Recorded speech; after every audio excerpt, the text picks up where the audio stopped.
नाम जापक ही सबके कल्याण का सामर्थ्य भाव रख सकता। जो निरंतर नाम जप करता है उसमें सब सामर्थ्य आ जाती है। जिन भगवान को तुम नचा रहे हो, अगर वास्तविक उनके तुम सेवक बन जाओ तो तुम्हें सब कुछ प्राप्त हो जाएगा। शालिग्राम भगवान श्री हरि ही है, कोई और नहीं है। ये ऐसा परम धर्म है, कोई भी इस धर्म में चलने वाले को परास्त नहीं कर सकता। ये बात ध्यान से समझ लीजिए। जैसे कोई बहुत बड़ा तांत्रिक है और वो भूतों को वश में करने वाला है और तुम्हारे ऊपर भूत लगा दे, तंत्र के द्वारा मारण मूठ या कोई शाप या किसी तरह का अमंगल, ध्यान दीजिए, ये इस धर्म की बड़ी महिमा है। यदि आप भगवद आश्रित हैं, नाम जप कर रहे हैं, तो ना माया का कपट चलेगा, ना किसी का तंत्र तुम्हारे ऊपर चलेगा, ना किसी का कोई मारण मंत्र चलेगा, ना कोई भूतावेश तुम पर आविष्टित कर सकता है, ना किसी भी तरह की कोई विष आदि की।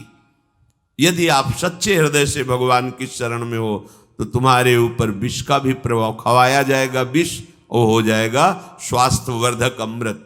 गरल सुधा, गोस्वामी जी कह रहे, रिपु करहि मिताई, गोपद सिंधु अनल शीतलाई। जो भगवान का आश्रित जन होता है उसको विष भी अमृत हो जाता है। अगर उससे दुश्मनी करेगा ना कोई और उसका बुरा चाहेगा, वो जितना कुप्रचार करेगा, निंदा करेगा, उतने उसका यश बढ़ेगा। अगर वो आग लगा देगा तो उसके शरीर में चंदन से भी बढ़कर शीतलता का काम आग करेगी। जो भगवद आश्रित है, श्री हरिराम व्यास जी ने भी प्यारी जू के चरणों के आश्रित जनों को पुष्ट करने के लिए बताया कि राधा प्यारी के चरणारविंद शीतल सुखदाई, कोटि चंद मंद करत नख बिद जुन्हाई। श्री राधा प्यारी के चरणारविंद शीतल सुखदाई। शाप ताप रोग शोक दारुण दुखारी, लाल इष्ट दुष्ट दलन कुंज भवन चारी। हमारी गोरी भोरी प्रियाजू के गोरे चरणारविंद का जिसने आश्रय ले लिया है, शरणागति ले ली है और राधा राधा नाम जप करता है, तो किसी भी ऋषि का साप उस पर लागू नहीं होगा। हरिराम व्यास जी कह रहे ये विशाखा सखी के अवतार है, कह रहे शाप कोई लागू नहीं होगा उसके ऊपर। ताप दैविक भौतिक ताप उसका स्पर्श नहीं कर सकता। कोई भी पाप उसे अपने अधीन नहीं कर सकता। किसी का भी तंत्र मंत्र उसके ऊपर लागू नहीं हो सकता, क्योंकि ये चरणारविंद लालजू के भी इष्ट है और ये चरणारविंद दुष्टों की दुष्टता का दलन करने वाले और हृदय में प्रेम प्रकाशित करने वाले हैं। कोई भी भयानक से भयानक रोग तुम्हारे शरीर पर हो सकता है, पर वो तुम्हें अधीन नहीं कर पाएगा। शाप ताप रोग शोक, बड़ी से बड़ी हानि होने पर भी तुम्हें शोक स्पर्श नहीं करेगा। प्यारी जू के चरणों का जिसने आश्रय ले लिया है, ये ऐसा परम धर्म है कि इसके आश्रित को कोई भी तंत्र मंत्र मूठ मारण भूत प्रेत पिशाच पिशाचनी कोई भी नहीं स्पर्श नहीं कर सकता। ध्यान रखना। हाँ, अपना कल्याण कराने के लिए सामने आ सकता है, क्योंकि नाम जापक ही सबके कल्याण का सामर्थ्य भाव रख सकता। जो निरंतर नाम जप करता है उसमें सब सामर्थ्य आ जाती है। एक बार भाई जी से हनुमान प्रसाद पोद्दार जी समुद्र के किनारे बैठे नाम जप कर रहे थे, तो देखा एक सफेद पोशाक पहने हुए पाग बांधे हुए पारसी वेशभूषा में सामने खड़े हैं। भाई जी ने सदाचार के कारण कहा, बाबूजी क्यों खड़े हो, बैठ जाइए। तो उनका आप बोले तो मेरे में सामर्थ्य है आपसे बात करने की, डरना नहीं आप। भाई जी ने कहा, मैं क्यों डरूंगा, आप कोई भयावह थोड़ी लग रहे हैं। बोले लग नहीं रहा, लेकिन भयावह हूं, मैं प्रेत हूं। भाई जी को कोई बात नहीं। जो भगवत भजन में ये सब कई जगह ऐसा घटना में, गंगा किनारे जैसे श्मशान है, ऐसा नहीं कि प्रेत योनि नहीं होती, होती है, पर वो प्रभाव नहीं दिखा सकती। ऐसे प्रत्यक्ष देखा है। भाई जी ने कहा कि तो आप हमारे पास क्यों आए हो? बोले अपना उद्धार कराने की। मुझे गीता कंठस्थ है, बहुत से शास्त्र कंठस्थ हैं, पर कुछ ऐसी मेरे से गलतियां हो गई जिनके परिणाम रूप मुझे प्रेत योनि प्राप्त हुई है। फिर मुझे आंतरिक संकेत हुआ है कि आप हमारा कल्याण कर सकते हो। भाई जी ने कहा, तो बड़े आश्चर्य की बात है कि आपको गीता कंठस्थ है और फिर आप प्रेत योनि में। गीता के एक श्लोक बोल दे तो प्रेत तो मुक्त हो जाता है। बोले मुझे से कुछ ऐसे भयानक अपराध हो गए, जैसे गुरुद्रोह है, वैष्णव अपराध, ये बड़े भयानक अपराध होते हैं। जब किसी का पतन होना होता है तो माया यही खेल खिलवाती है, क्योंकि और सब पाप हैं वो दरस परस अगनाश, गुरुजनों के संतों के दर्शनों से ही नष्ट हो जाते हैं। लेकिन संत द्रोह, नाम जापक, वैष्णव द्रोह, गुरु अवज्ञा, गुरुद्रोह, ये भयानक अपराध होते हैं, इनसे दुर्गति हो जाती। अपना कल्याण करने के लिए कोई ऐसा भले नहीं तो किसी भी भक्त के सामने, भगवद आश्रित नाम जापक के सामने किसी का चेटक नहीं चलता है। जिसने भगवान नाम को और भगवद आश्रय को स्वीकार कर लिया, उसे कभी कहीं भी कोई डिगा नहीं, और उसके सामने छल कपट नहीं चल पाएगा। एक श्री मथुरादास जी नाम के महापुरुष हुए हैं। मथुरादास जी तिजारी ग्राम में निवास करते थे। वैसे संतों का जो ग्राम में निवास होता है वो जगत मंगल की भावना से होता है। किसी भी गांव में जहां जो संत वास्तविक भगवत प्रेमी रहते हैं, वहां से भिक्षा लेकर उनको निष्पाप करते हैं, शिक्षा देकर के भगवत प्राप्ति कराते हैं, क्योंकि उनके श्रीमुख से नाम कीर्तन भगवत चर्चा होती ही रहती है। नंद नंदन की अनन्य उपासना करते थे। ये राजस्थान में ग्राम है तिजारे में, वहां वो रहते थे। जो भी समीप आता वो कुछ ही दिनों में ऐसा भक्ति रंग में रंग जाता, कुछ प्रभु के नाम में प्रीति हो जाती, समस्त असद आचरण छोड़ देता। बहुत से शिष्य हो गए, बहुत से अनुयायी हो गए, पर जो वास्तविक भजन नहीं करते हैं, भेष धारण करके संत का ठग वृत्ति रखते हैं, उनका अलग प्रभाव होता है। वो ज्यादा दिन चलता नहीं है। हम कहते हैं नाम घोष से क्या नहीं हो जाएगा, नाटक करने की क्या जरूरत है। अरे हम प्रभु के बहुत बड़े प्रिय दास हैं, तो जो कुछ चाहिए प्रभु अपने आप देंगे। काहे किसी के आगे नाटक करे, छल फैला। किसके आगे? जो बेचारे हैं, ये सब मारे हुए हैं कर्मों के, भोग वासना से जल रहे हैं, और तुम भगवत पार्षद हो करके बात बनी नहीं। तो एक उसी नगर में उनका प्रभाव सुनकर भेषधारी जो बहुत बड़े तांत्रिक थे, मारण आदि का प्रयोग करने में बड़े सफल थे, पर भेष साधु का रखे हुए थे, अपना प्रभाव दिखाने के लिए वहां उस गांव में पहुंचे। पहचानना बड़ा कठिन होता है, साधु और वेशधारी दोनों में पहचान बहुत कठिन होती। जब तक आप साधु नहीं हो तब तक आप साधु को नहीं पहचान सकते हो, क्योंकि जो वेशधारी स्वांग करेगा वो साधु से भी अच्छा करने की चेष्टा करेगा, क्योंकि स्वांग कर रहा है ना, तो बड़े बड़े भ्रमित हो जाते हैं। दर्शन भक्त अनूप, सेवक जी ने लिखा है, पर रूप न शोभित प्रीति बिनु, और प्रभाव उनका ऐसा भरम भटकत भूप, बड़े बड़े राजा भ्रमित होकर उनके शिष्य बन जाते हैं। वेश का ऐसा प्रभाव है। इसीलिए भगवत रसिक जी ने एक पद में लिखा है, भेषधारी हरि के उर शाले। जो वेश केवल बनाया है रुपया पैसा के लिए, भोगों के लिए, हमें तो लगता है नहीं बनाना चाहिए, और काम कर लेना चाहिए, क्योंकि इसमें शुद्ध संतों को गालियां पड़ती हैं, शुद्ध भगवत मार्ग के पथिकों का अपराध बनता है, जिससे तुम कुल परंपरागत नष्ट हो जाओगे। जो वेश धारण करके संतों को गालियां दिलाते, कुल परंपरागत नष्ट हो जाएंगे। क्योंकि जैसे आपकी श्रद्धा है किसी संत वेश पर, और आपकी श्रद्धा टूटी, गलत आचरण हुआ, तो आप ही कहोगे सब ऐसे संत होते हैं, ऐसी गालियां दोगे, ऐसा अपराध करोगे, उसका मूल कारण वो बना वेशधारी, इसलिए उसका सर्वनाश होगा। तुम्हारा तो पतन हो ही गया, उसका सर्वनाश हो जाएगा।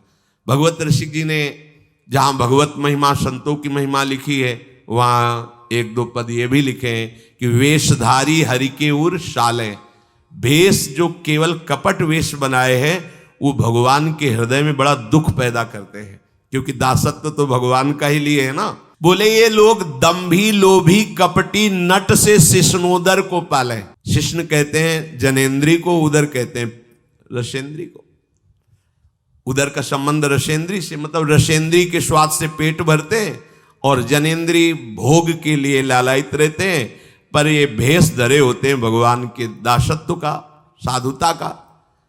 बोले गुरु बने घर घर में डोले, नाम धनी का बेचें, परमारथ सपने नहीं जाने, पैसा नहीं को खींचे। कंठी जेबे में रहती है, घर घर में जाकर के कंठी बांधना, रुपए लेना, फसाना। परमार्थ खुद नहीं पता, स्वप्न में नहीं जानते कि परमार्थ किसे कहते हैं, परमार्थ का ककारा नहीं आता। और लाखों कंठिया बांध के अगर एक एक देगा तो 1 लाख तो हो ही गए ना, बढ़िया है। हमने तो आज तक ऐसे साधु कभी एक नहीं देखे जो साधु रहे वैसे खुद और दे ऐसे देखा है, ऐसे करते नहीं। पैसे देने वाले का आदर कभी साधु के यहां नहीं होता। अगर आदर हो रहा है तो साधुता में कच्चाई है। धनी, अभिमानी, पदाधिकारी, पैसों वालों का आदर साधु के यहां नहीं होता। अगर होता है तो कच्चाई है, सच्चाई नहीं है। सच्चाई होगी तो जान रहा है कि जिसके द्वारा भेजा गया है हम उसको देख रहे हैं। तेरे को क्या दे, तेरे को लग रहा है तो हमने एक बार कसम खवाई थी, 3 बार कहा था तुम्हें तुम्हारे आराध्य देव की कसम है, अगर ऐसा लगता हो कि यहां तुमसे पोषण होता कभी मत देना, क्योंकि हमें पता है हमारा भरण पोषण हमारे गुरु से होता है, आचार्य से होता है, इष्ट से होता है। जिसने सृष्टि बनाई वो तुमसे सहयोग नहीं लिया है, अकेले बना लिए। तो हमारा भरण पोषण करने के लिए तुम्हारे जैसे को निमित्त बनाने की जरूरत नहीं है। वो तो तुम्हारे सौभाग्य उदय करने इसलिए निमित्त बना दिया। नहीं वो ऐसे भी जो स्वर्ण का पहाड़ है 4 लाख योजन का, कितने सुनार लगे उसको बनाने में है? अरे वो एक क्षण में सब कर तुम, अकर तुम, अन्यथा कर तुम। इसके लिए खोए रतन फिरत जे, घर घर कौन काज ऐसे जिए, हरिवंश चंद्र जी महाराज कह रहे। इसके लिए भटकना पड़े कि कोई मुझे धन दे दे, कोई मेरा चेला बन जाए तो मुझे भोग सामग्री समर्पित करे, तो इसका मतलब अभी परमार्थ का पता नहीं है। और कबहू को वक्ता होए बनी बैठे, कथा भागवत गावे, अर्थ अनर कछु ले भाषे, पैसल ही को धावे। इस श्लोक क्या कह रहा है, उसका भावार्थ क्या है, उसका रहस्यार्थ क्या है, अनुभव कुछ नहीं है। बस कबहू कवे हरि मंदिर में सेवाएं करे निरंतर बासा, भाव भगत को भेद न जाने, पैसन ही की आशा। नाचे गावे चित्र बनावे, कहे काव्य चटकीली, साच बिना हरि हाथ ना आवे, रहनी है सब ढीली। बिन विवेक वैराग भक्ति बिन सत्य नये को मानो, भगवत विमुख कपट चतुराई सो पाखंड जानो। वेशधारी हरि के उसको सहन नहीं हुआ। मथुरा दास जी की भक्ति का प्रभाव, हजारों लोग अनुयायी, हजारों लोग शिष्य बन गए। तो अब वो तांत्रिक था, तंत्र मंत्र का उसे बहुत ज्ञान था। श्री मथुरा दास जी जिस नगर में रहते थे वहां वो जाकर अपना नाटक शुरू किया। उसने सब जगह प्रचार प्रसार किया। मैं गंडकी नदी में 12 वर्ष तक खड़े होकर के तपस्या करके आया हूं, केवल दूध का आहार करता था। उसके प्रभाव से सालीग्राम भगवान हमारे बस में हो गए। और आप सबको मैं दिखा सकता हूं कि सालीग्राम मेरे वश में है।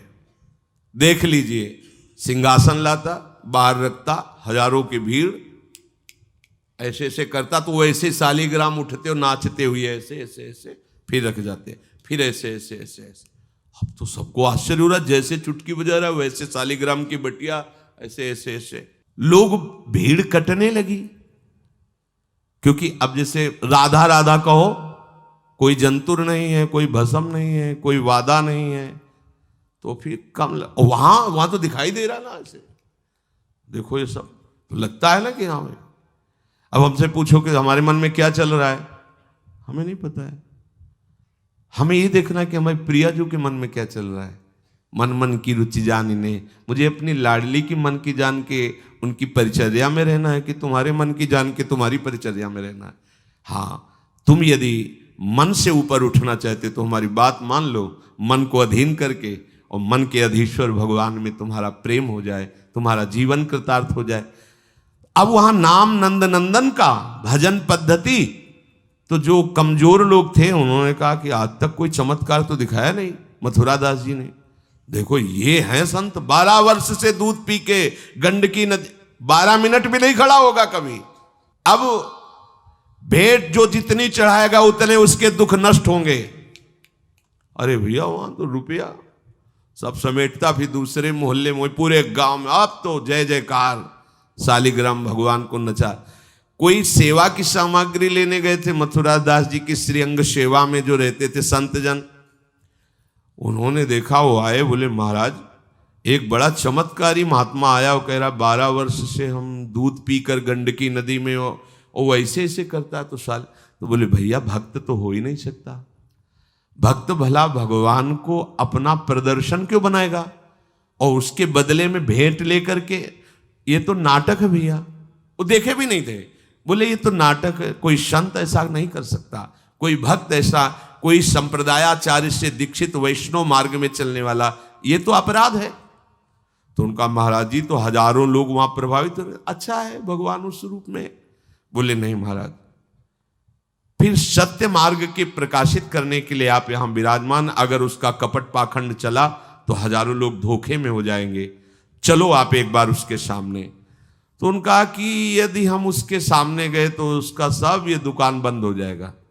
बोले महाराज जी आप जरूर चलो, क्योंकि आपके चलने से यदि लोगों की श्रद्धा भगवान में वास्तविक लगे तो आप भी तो यही चाहने के लिए यहां गांव में वास कर रहे हो। उनको बड़ा दुख हुआ कि एक तो उसको दुख होगा, उसका नाटक बंद होगा, दूसरा कि वो जान क्यों नहीं रहा है जिन भगवान को तुम नचा रहे हो, अगर वास्तविक उनके तुम सेवक बन जाओ तो तुम्हें सब कुछ प्राप्त हो जाएगा। शालिग्राम भगवान श्री हरि ही है, कोई और नहीं है। पर बहुत जब उन्होंने कहा तो कहा चलो अच्छा। सभी शिष्यों ने चरण पकड़ करके मथुरा दास जी को मनाया कि आप वहां चले।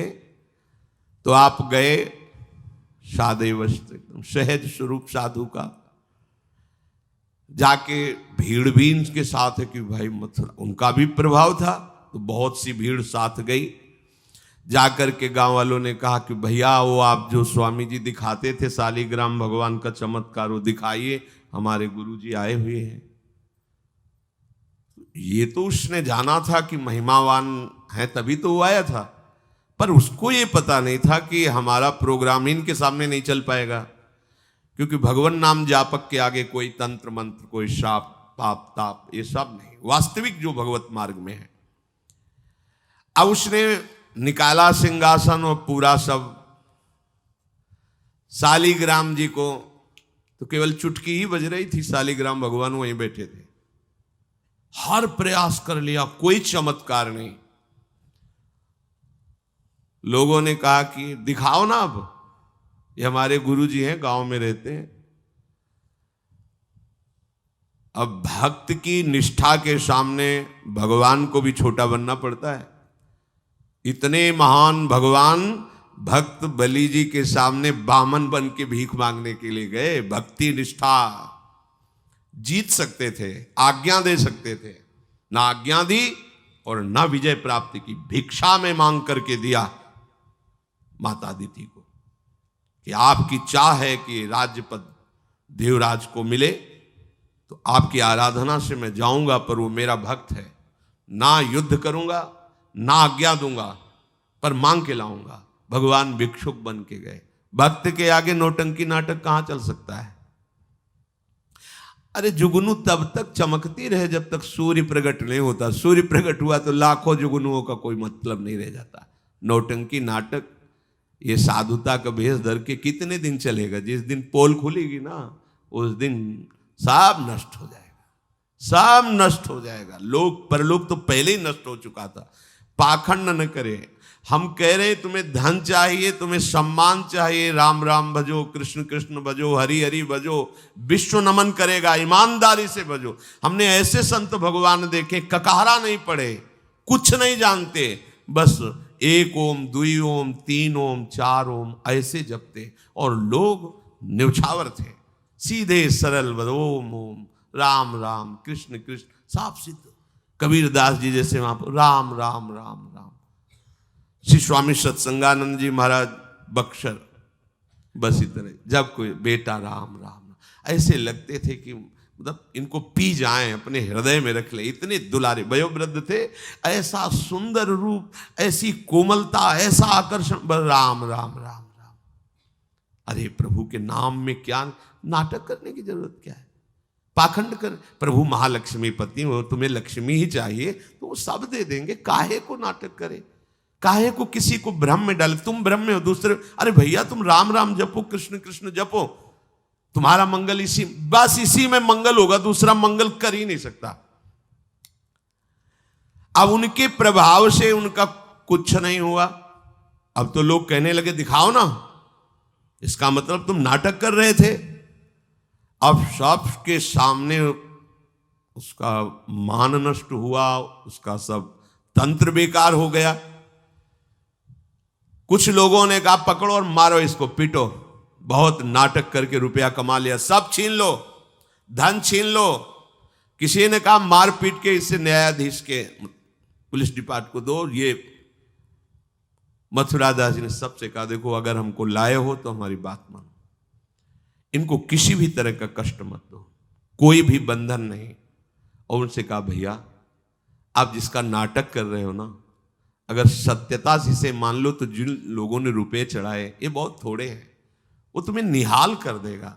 सत्यता से भजन करो, ये काहे को नाटक करते हो। इतना कह के वो चले गए, पर उसको समझ में नहीं आया। उसने कहा अच्छा तुम अपनी दिखा दी, अब मेरी देखना। सबके बीच में कहा तुमने अपनी दिखा दी, अब मेरी। मूर्ख को समझ में नहीं आता। उसने कहा ठीक है तुमने दिखा दिया, अब कल सुबह तक तुम देखना कि मैं तुम्हारा क्या करता हूं, क्योंकि उसे मारण का प्रयोग आता था। अब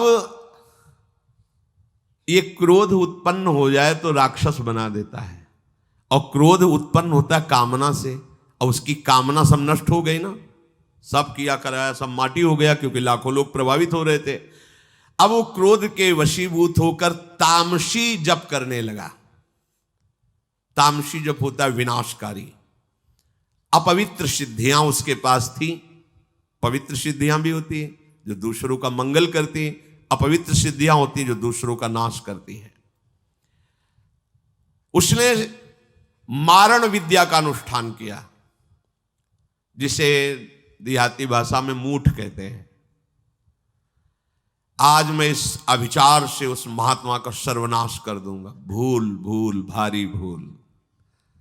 जो साधु की मीच तक है वो उसी मीच से मरता है, ये तो समझ में ही नहीं आया।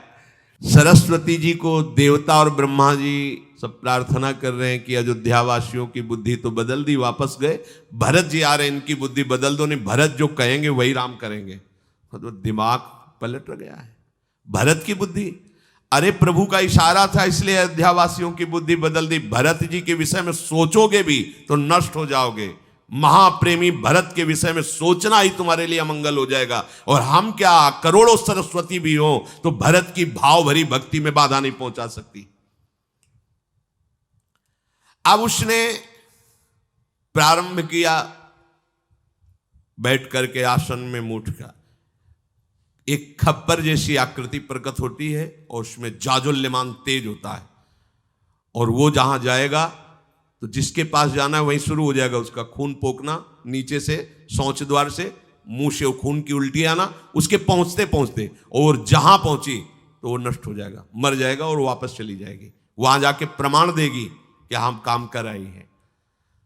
वहां भक्तों ने देखा कि एक खप्पर में आग जलती हुई राउंड राउंड से गोला होता, तो जाके कहा मथुरा दास जी ये उसकी चलाई हुई मूठ है, तुम कुछ परेशान मत हो, यहां कुटिया की डेहरी में भी प्रवेश नहीं करेगी। अब वो आकर के मारण बस वहां घूम रहा है। मथुरा दास जी निकल के आए, हाथ जोड़ा, क्योंकि सब मंत्र सब सिद्धियां भगवान की तो ना, चाहे पवित्र हो या अपवित्र हो, तो उन्होंने कहा तुम सर्वज्ञ भगवान की ही शक्ति से संपन्न हो, तुम जानती हो कि हमारा कोई अपराध है क्या? अगर अपराध है तो हम बाहर निकल के आते हैं, आप हमें नष्ट कर दो। यदि अपराध नहीं है तो जिसके द्वारा किया गया उसको दंड दो। तुरंत मूठ वापस हुई, कोई मंत्र मंत्र नहीं पड़ा, तुरंत वो मारण वापस हुआ। उधर शुरू हो गया उसका खून, नीचे से ऊपर से, जैसा इनके जैसे काशी नरेश को जब पौंड्रक राजा के साथ भगवान ने उद्धार किया तो उसके लड़के का नाम था सुदक्षिण। वो पंडितों से विला बोला ऐसा मारण प्रयोग कर सकते हो कि द्वारिका को मैं द्वारिकाधीश नष्ट कर दे। मंत्र में ताकत होती, पर उनको ये पता नहीं था जिससे मंत्र प्रकट हुए भला उन पर कैसे प्रभाव चले। उन्होंने कहा हाँ, तो उनका भारी दक्षिणा देंगे। तो काशी में अनुष्ठान शुरू हो गया और प्रकट हुई कृत्या। ऐसा नहीं, मंत्रों में ताकत होती है। पर भगवान शिव ने प्रकट होकर कहा था कि जो ब्राह्मण भक्त नहीं है, जो ऋषि भक्त नहीं, उसी पर ये मारण का प्रयोग काम करेगा, अन्यथा नहीं। तो भगवान का नाम ही नमो ब्रह्मणे देवाय गो ब्राह्मण हिताय च। अब मारण कृत्यारूप रखकर द्वारिका को जलाने के लिए गई। द्वारिकावासी भागे, भगवान से कहा। भगवान ने सुदर्शन जी को आज्ञा किया, करो हिसाब।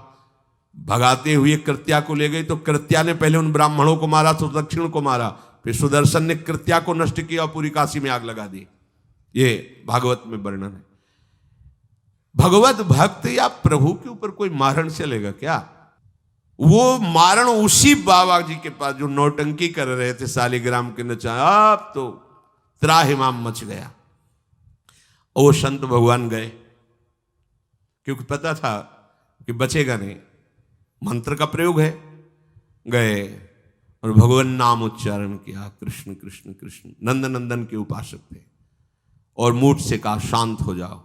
भक्त की आज्ञा का पालन हर मंत्र करेगा, क्योंकि मंत्राधिष्ठात्र भगवान का आदेश है। शांत हो गई मूठ और उनसे कहा, भैया देखा, तुम्हारा ही मंत्र तुम्हारे को अभी मार देता, अब सुधर जाओ। मतलब मृत्यु दशा को प्राप्त हो गए थे। संतों के हृदय में बदला लेने की कहीं कोई वृत्ति नहीं होती। संत कभी नाराज होते हैं तो उसमें मूल देख लेना आप विचार करके। आप जब अपना अमंगल करना अपना, तब वो आपसे नाराज होंगे।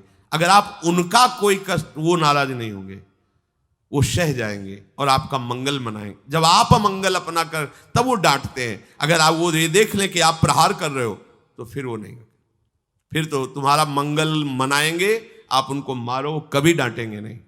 बड़ा कोमल चित्त संतों का होता है। संतों के हृदय को केवल संत ही जान सकते हैं। अगर एक संत भगवान जा रहे थे गंगा के किनारे, तो किसी के कपड़ा फैले थे, धोबी ने दो को फैलाया था। वो तो अपने मस्ती में थे, पैर पड़ा तो वही डंडा लेके दौड़ा जो जिससे कपड़ा छाटता था। भगवान ने तुरंत सुदर्शन चक्र का स्मरण किया, फिर चक्र से कहा अंतर्ध्यान हो जाओ। तो रुक्मिणी जी ने पूछा, प्रभु ये लीला तो किसी भक्त की रक्षा के लिए होती, फिर आपने क्यों रोक लिया? बोले, जब वो डंडा लेके दौड़ा तो महात्मा जी भी उठा पटक दिए, घूंसा चला रहे थे। तो हमने कहा सुदर्शन की जरूरत नहीं है, दोनों बराबर ही है। साधु यदि क्षमा कर दे तो होश में हो जाना, अगर वो डांट दे फटकार दे तो निर्भय हो जाना, बच गए। और अगर वो मौन होकर के क्षमा कर दे, कुछ ना बोले, तो उमा क्षमा श्राप होते भारी। फिर जो मालिक हिसाब करेंगे फिर वो सह नहीं पाओगे। इसीलिए भगवत प्रेमी महात्माओं का कोई अपराध न मने, भगवान से मनाना चाहिए कि हे नाथ, मेरी कभी बुद्धि ऐसी मलिन न हो जाए कि आपके नाम जापक, आपके प्रेमी संतों के प्रति हमारा द्रोह भाव हो। भगवान का चरणामृत उतारा, शालिग्राम का उसको पिवाया और बैठा ला और कहा, देखो जिन प्रभु की आराधना प्रभु को अधीन कर लेती है, प्रभु के धाम की प्राप्ति कराती, तुम चंद रुपयों के लिए नाटक कर रहे हो। आज से ऐसा वो चरणों में गिरा, कहा, महाराज वास्तविक न मैं कभी 12 वर्ष गंडकी नदी में खड़ा हुआ हूं, न कभी दूध पिया हूं। मुझे पैसा कमाने का रास्ता अच्छा समझ में आया, इसलिए आज से मैं वास्तविक आपके चरणों का शिष्य बन करके भजन करूंगा, और हमारे द्वारा जो भी गलती हुई आप उसे क्षमा कीजिए।